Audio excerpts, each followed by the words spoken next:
आपने देखना शुरू कर दिया है द एंगल और मैं हूं आपके साथ छवि अवस्थी। चलिए सबसे पहले नजर डालते हैं आज की सुर्खियों पर। बिहार विधानसभा चुनाव का बजा बिगुल, 3 चरणों में होंगे मतदान। 10 नवंबर को आएंगे नतीजे, मतदान के लिए मिलेगा 1 घंटा ज्यादा। कृषि अध्यादेशों पर कांग्रेस ने केंद्र सरकार पर साधा निशाना। मुख्यमंत्री अशोक गहलोत ने कहा, बिल पास करवाकर सरकार ने व्यापारी और पूंजीपतियों को दी खुली छूट। प्रदेश के उच्च शिक्षा विभाग की पहल, प्रतियोगी परीक्षाओं की तैयारी कर रहे युवाओं के लिए शुरू करेगी ज्ञान सुधा चैनल। जेडीए ने निकाली 1229 भूखंडों की लॉटरी, मांग राशि जमा कराने के लिए मिलेगा 30 दिन का समय। बिहार विधानसभा की 243 सीटों के लिए बिगुल बज चुका है। चुनाव आयोग ने प्रेस वार्ता कर विधानसभा चुनाव की तारीखों का ऐलान किया। इस बार 3 चरणों में विधानसभा चुनाव होंगे। पहले चरण में 71 सीटों के 28 अक्टूबर को मतदान होंगे। वहीं 3 नवंबर को 94 सीटों के लिए और 7 नवंबर को 78 सीटों के लिए मतदान होगा। 10 नवंबर को मतदान के परिणाम घोषित किए जाएंगे। बिहार में इस बार चुनाव का समय बढ़ा दिया गया है। इस बार चुनाव के लिए मतदान सुबह 7 बजे से शाम 6 बजे तक होगा। वहीं कोरोना के चलते मरीजों को मतदान करने के लिए अंत में समय दिया जाएगा। इस बार नामांकन ऑनलाइन भी भरा जा सकता है। बिहार विधानसभा चुनाव को टालने से संबंधित याचिका को सुप्रीम कोर्ट ने खारिज कर दिया है। सर्वोच्च अदालत ने इस याचिका पर सुनवाई करने से इनकार कर दिया है। कोरोना महामारी को देखते हुए चुनाव टालने की मांग की गई थी। न्यायमूर्ति अशोक भूषण, न्यायमूर्ति आर सुभाष रेड्डी और न्यायमूर्ति एम.आर. शाह की 3 सदस्यीय पीठ ने याचिकाकर्ता को इस संबंध में निर्वाचन आयोग के समक्ष अभ्यावेदन पेश करने की छूट देने से भी इनकार कर दिया है। गुजरात की एक स्थानीय अदालत ने कांग्रेस नेता हार्दिक पटेल की अर्जी को खारिज कर दिया है। इस अर्जी में जमानत से जुड़ी शर्तों को अस्थायी रूप से निलंबित करने की मांग की गई थी। पटेल ने अपनी याचिका में उनके राज्य से बाहर जाने पर रोक वाली शर्त को अस्थायी रूप से स्थगित किए जाने का अनुरोध किया था।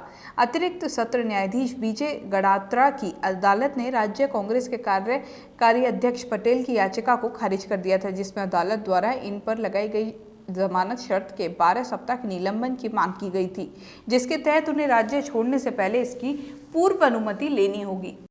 कृषि अध्यादेशों का चौमुखा विरोध हो रहा है और इसी के तहत आज राजस्थान के जयपुर में पीसीसी मुख्यालय पर इसके लिए कांग्रेस ने प्रेस वार्ता भी की। प्रेस वार्ता में बोलते हुए सीएम अशोक गहलोत ने कहा कि एनडीए सरकार द्वारा आज जो हालात बना दिए गए हैं उसके कारण आज पूरा देश सड़कों पर है।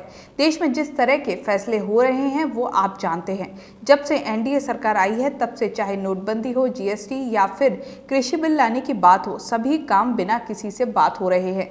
वहीं रणदीप सुरजेवाला ने कहा कि संसद में अन्नदाता के नुमाइंदों का गला घोटा जाता है, वहीं सड़कों पर किसान और खेत मजदूरों को बेरहमी से पीटा जाता है। देश में कोरोना सीमा पर चीन और खेत में मोदी जी ने हमला बोल रखा है। किसान विरोधी ये एजेंडा मोदी सरकार ने 2006 में बिहार से शुरू किया था, जहां किसान बर्बाद हो गया। अब इन 3 काले कानूनों के माध्यम से यहां ले आए हैं। जब से गवर्नमेंट आई है एनडीए गवर्नमेंट, तब से चाहे नोटबंदी हो, चाहे जीएसटी हो, चाहे लॉकडाउन का फैसला हो और चाहे किसानों का भी 3 बिल लाने की बात हो, एक तरफा बिना किसी को बात किए हुए की जा रही है। ये तो पूरे देश के किसान खुद स्टेक होल्डर थे, किसानों की भागीदारी थी। बगैर उनके संगठनों से बात किए हुए, बगैर व्यापारियों से बात किए हुए, जो 40 साल पुराना कानून था राज्यों के अंदर और 40-50 साल लगे कृषि मंडियों को जमने के अंदर, उनको अब एक झटके के अंदर उखाड़ फेंकने का निर्णय कर लो। बड़े बड़े व्यापारियों पूंजीपतियों को छूट दे दो, आप जो मर्जी कर सकते हो। आने वाले वक्त के अंदर आप कल्पना कर सकते हैं कि आने वाले वक्त में क्या हालात होने वाले हैं, किसानों की क्या स्थिति बनने वाली है, कोई कल्पना के बाहर की बात है। किसान समझदार है, वो समझता है उसके हित किस रूप में सुरक्षित रह सकते हैं। एक ही बात, बहुत बड़ी बात है, एमएसपी। अब जो डिफेंस में आ गई गवर्नमेंट तो बार बार वो एमएसपी की बात कर रही है। तो पूछो जो कानून बनाया गया उसमें एमएसपी का क्यों नहीं प्रावधान किया गया, उससे आप समझ सकते हैं कि हालात बड़े गंभीर हैं। साथियों, आज पूरे देश में किसान और खेत मजदूर ने भारत बंद का ऐलान किया है। श्री राहुल गांधी जी और श्रीमती सोनिया गांधी जी के नेतृत्व में कांग्रेस पार्टी इस भारत बंद में इस देश के अन्नदाता और भाग्य विधाता के साथ अडिग खड़ी है। भारतीय जनता पार्टी ने हरित क्रांति को हराने की घिनौनी साजिश की है। खेत खलिहान को पूंजीपतियों के हाथ गिरवी रखने का षड्यंत्र किया है। मोदी जी कसम तो किसानों की खाते हैं और मुनाफा चंद पूंजीपति मित्रों को दिलवाते हैं। मोदी सरकार ने 3 काले कानूनों के माध्यम से किसान, खेत मजदूर, छोटे दुकानदार, मंडी मजदूर, मंडी के ट्रांसपोर्टर, मुनीम और छोटे छोटे कर्मचारी की आजीविका पर एक क्रूर और कुत्सित हमला बोला है। डूंगरपुर उपद्रव लगातार बढ़ता जा रहा है। पीसीसी चीफ गोविंद सिंह डोटासरा ने इस पर दुख जताया है। उन्होंने कहा कि डूंगरपुर में NH 8 पर समाज कंटकों के बहकावे में आकर भीड़ द्वारा की गई आगजनी और तोड़फोड़ की घटना निंदनीय है। डोटासरा ने छात्रों से आग्रह करते हुए कहा है कि वहां के जनप्रतिनिधि आए और मुख्यमंत्री से बैठकर बात करें। अगर किसी भी तरीके से कानून के तहत 1% आधार होगा तो एक भी बच्चे को नौकरी मिलती है तो राजस्थान सरकार फैसला करने को तैयार है। गोविंद सिंह डोटासरा ने कहा कि सरकार नौकरी देना चाहती है, लेकिन कानून को किसी भी व्यक्ति को हाथ में लेने का अधिकार बिल्कुल नहीं है। सीएम गहलोत के आवास पर आज जन घोषणा पत्र कमेटी की बैठक हुई। चेयरमैन ताम्रध्वज साहू की अध्यक्षता में यह बैठक हुई। इस बैठक में सीएम अशोक गहलोत और पीसीसी चीफ गोविंद सिंह डोटासरा मौजूद रहे। जन घोषणा क्रियान्वयन समिति की बैठक में कांग्रेस की ओर से घोषणा पत्र में किए गए वादों को लेकर मंत्रियों के साथ मंथन होगा।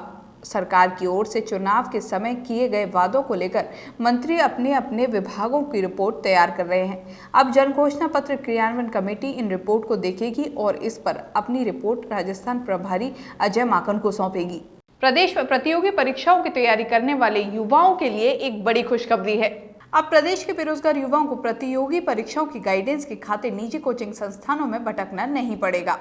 इसके लिए अब राज्य का उच्च शिक्षा विभाग नई पहल करने जा रहा है। प्रतियोगी परीक्षाओं की तैयारी और गाइडेंस के लिए राज्य का उच्च शिक्षा विभाग इस सत्र में ज्ञान सुधा चैनल की शुरुआत करने जा रहा है। इसमें राज्य की उच्च शिक्षा में अध्ययनरत करीब 15 लाख विद्यार्थियों की उपयोगिता को ध्यान में रखते हुए ज्ञान सुधा चैनल की शुरुआत की जा रही है। इसे अगले 1 सप्ताह में शुरू कर दिया जाएगा।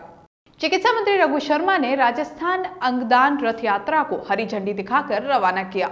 ये जागरूकता रथ यात्रा अंगदान की मुहिम को आगे बढ़ाने के लिए की गई है। इस मौके पर चिकित्सा मंत्री ने बताया कि झुंझुनू के महात्मा गांधी स्वास्थ्य संस्थान द्वारा अंगदान जन जागृति एवं जीवनदान अभियान चलाया जा रहा है। इसके तहत जागरूकता रथ आज से 25 अक्टूबर तक प्रदेश के सभी जिला मुख्यालयों पर जाकर आमजन को अंगदान के लिए जागरूक करेगा। स्वास्थ्य मंत्री ने आमजन से ज्यादा संख्या में अंगदान का संकल्प लेने का आह्वान किया है। जेडीए ने अपनी 4 आवासीय योजनाओं के लिए 1229 भूखंडों के लिए लॉटरी निकाली। ये लॉटरी जेडीए सचिव आलोक रंजन की उपस्थिति में निकाली गई।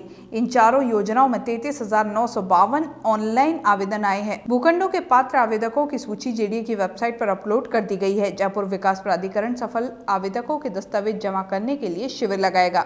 दस्तावेज जांच कराने के लिए एक पात्र आवेदक को आवंटन सह मांग पत्र जारी किए जाएंगे। आवंटी को मांग राशि जमा कराने के लिए 30 दिन का समय दिया जाएगा। राशि जमा कराने के बाद आवंटी को पट्टा जारी कर मौके पर पोजीशन दिया जाएगा। इस बुलेटिन में बस इतना ही। अगर आपको हमारा ये वीडियो पसंद आए तो हमारे चैनल को सब्सक्राइब करना ना भूलें और ज़्यादा से ज़्यादा वीडियो को शेयर भी करें। नमस्कार।